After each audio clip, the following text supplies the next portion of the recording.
If you're like me, I usually like to decorate the outside of the house for one holiday or another. But how do you keep your power connections dry in wet weather climates?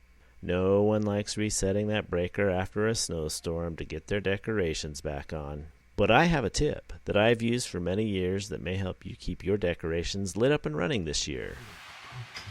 Oh my gosh. Creepy.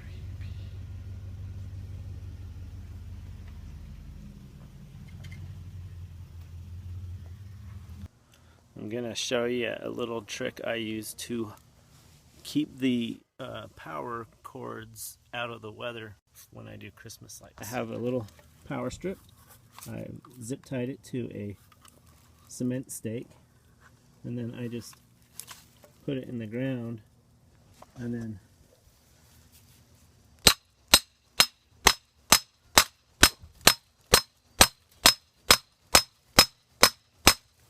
I can plug my plugs in and put this pipe that has a cap on it over the top